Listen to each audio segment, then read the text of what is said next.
Shalom, selamat pagi. Kita berjumpa kembali dalam Renungan Toraja Jemaat Tangerang, edisi Jumat tanggal 3 April tahun 2026. Kita siapkan firman Tuhan dari Yohanes pasal 19 ayat 16 sampai 37. Sebelum kita mendengarkan firman Tuhan, kita bersatu hati, kita berdoa. Bapa kami di dalam surga, kami bersyukur buat anugerah-Mu. Kalau pagi ini kami boleh ada sebagaimana kami ada. Saat ini Tuhan, kami akan mendengarkan dan merenungkan firman-Mu. Berkatilah kami, berikanlah kami hikmat-Mu yang agar boleh kami mengerti setiap firman yang kami akan dengar. Di dalam nama Tuhan Yesus kami berdoa. Haleluya. Amin. Yohanes pasal 19 ayat 16 sampai 37. Akhir Pilatus menyerahkan Yesus kepada mereka untuk disalibkan. Mereka menerima Yesus. Sambil memikul salibnya, ia pergi keluar ke tempat yang bernama tempat tengkorak, dalam bahasa Ibrani, Golgota.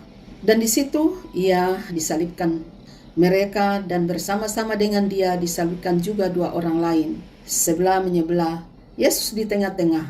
Dan Pilatus menyuruh memasang juga tulisan di atas kayu salib itu. Bunyinya, Yesus orang Nazaret, Raja orang Yahudi. Banyak orang Yahudi yang membaca tulisan itu, sebab tempat di mana Yesus disalibkan letaknya dekat kota dan kata-kata itu tertulis dalam bahasa Ibrani, bahasa Latin dan bahasa Yunani. Maka kata imam-imam kepala orang Yahudi kepada Pilatus, "Jangan engkau menulis Raja orang Yahudi, tetapi bahwa ia mengatakan, 'Aku adalah Raja orang Yahudi.'"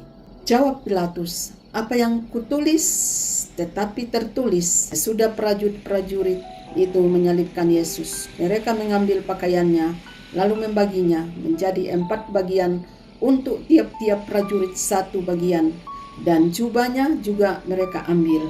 Jubah itu tidak berjahit, dari atas ke bawah hanya 1 tenunan saja. Karena itu mereka berkata seorang kepada yang lain, "Janganlah kita membaginya menjadi beberapa potong, tetapi baiklah kita membuang undi untuk menentukan siapa yang mendapatnya." Demikianlah hendaknya supaya genaplah yang ada tertulis dalam kitab suci. "Mereka membagi-bagi pakaianku di antara mereka, dan mereka membuang undi atas jubahku." Hal itu telah dilakukan prajurit-prajurit itu. Dan dekat salib Yesus berdiri ibunya dan saudara ibunya, Maria, istri Klopas, dan Maria Magdalena. Ketika Yesus melihat ibunya dan murid yang dikasihinya di sampingnya, berkatalah ia kepada ibunya, "Ibu, inilah anakmu." Kemudian katanya kepada muridnya, "Inilah ibumu." Dan sejak saat itu murid itu menerima dia di dalam rumahnya.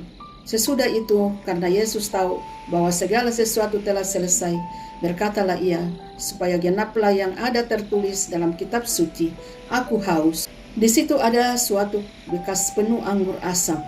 Maka mereka mencucukkan bunga karang dan telah dicelupkan dalam anggur asam pada sebatang hisop, lalu mengunjukkannya ke mulut Yesus. Sesudah Yesus meminum anggur asam itu, berkatalah ia, "Sudah selesai." Lalu ia menundukkan kepalanya dan menyerahkan nyawanya. Karena hari itu hari persiapan, dan supaya pada hari Sabat mayat-mayat itu tidak tinggal tergantung pada kayu salib, sebab Sabat itu adalah hari yang besar, maka datanglah orang-orang Yahudi kepada Pilatus dan meminta kepadanya supaya kaki orang-orang itu dipatahkan dan mayat-mayatnya diturunkan. Maka datanglah prajurit-prajurit lalu mematahkan kaki orang yang pertama dan kaki orang yang lain yang disalibkan bersama-sama dengan Yesus. Tetapi ketika mereka sampai kepada Yesus dan melihat bahwa ia telah mati, mereka tidak mematahkan kakinya, tetapi seorang dari antara prajurit itu menikam lambungnya dengan tombak, dan segera mengalir keluar darah dan air. Dan orang yang melihat hal itu sendiri yang memberikan kesaksian ini, dan kesaksiannya benar. Dan ia tahu bahwa ia mengatakan kebenaran supaya kamu juga percaya.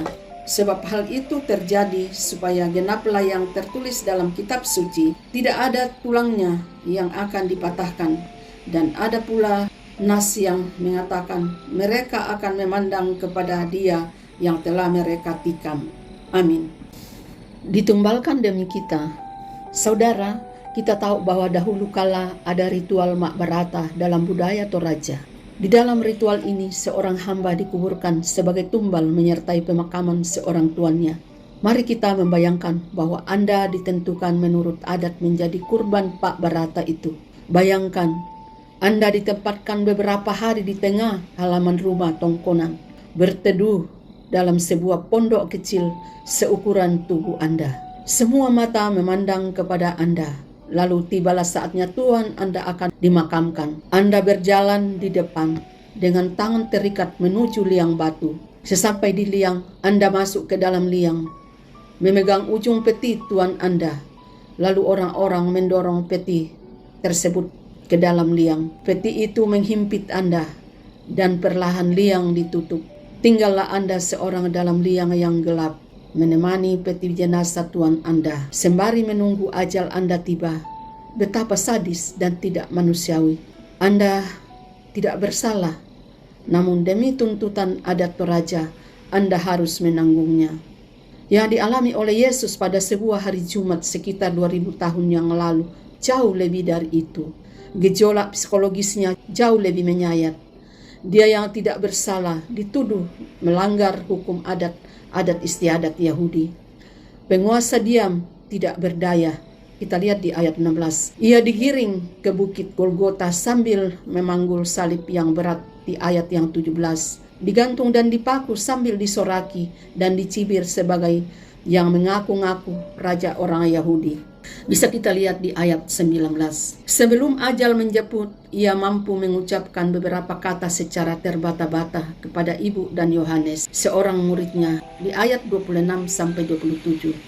Didera oleh rasa haus yang tidak tertahankan, ia menutup ajal dengan kata terakhir, sudah selesai.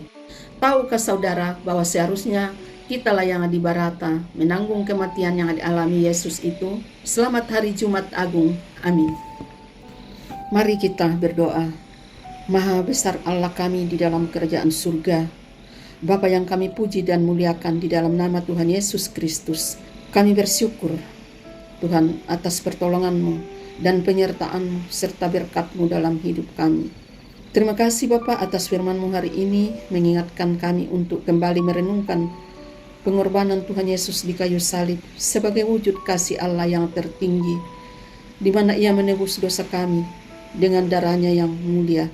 Melalui penderitaan dan kematiannya, pintu keselamatan dan pendamaian manusia dengan Allah terbuka. Dan ini adalah bukti cinta kasih tanpa syarat yang memanggil kami untuk hidup baru dan tidak menyia-nyiakan anugerah-Mu. Terima kasih Tuhan Yesus atas pengorbanan-Mu yang agung di kayu salib. Bapa, terima kasih atas segala kebaikan-Mu kepada kami yang begitu sempurna. Bimbing kami agar kami dapat melihat segala yang terjadi dalam hidup kami sebagai anugerah yang patut kami syukuri. Dalam setiap masalah ada jalan keluar yang telah Engkau sediakan bagi kami. Setiap kami mengalami kelemahan tubuh, ada bilur-bilur-Mu yang sanggup menyembuhkan kami.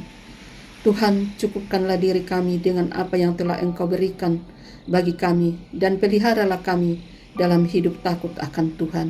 Berkati juga keluarga, saudara-saudara dan sesama kami, baik dengan berkat materi maupun kesehatan. Berkatilah apa saja yang akan kami kerjakan di hari ini, apa saja yang menjadi bagian kami sesuai rencana hidup yang telah Engkau susun. Jagalah dan lindungilah kapan dan kemana kaki kami akan melangkah serta dimanapun kami berada. Kami serahkan hidup kami dalam hari ini, dari pagi hingga larut malam nanti, ke dalam penyertaan kasih-Mu. Terima kasih Bapa. Inilah doa serta ucapan syukur kami di pagi hari ini. Terpujilah Engkau Bapa yang baik. Dalam nama Tuhan Yesus Kristus kami berdoa. Haleluya. Amin. Demikianlah rehat hari ini. Selamat Jumat Agung. Tuhan Yesus memberkati.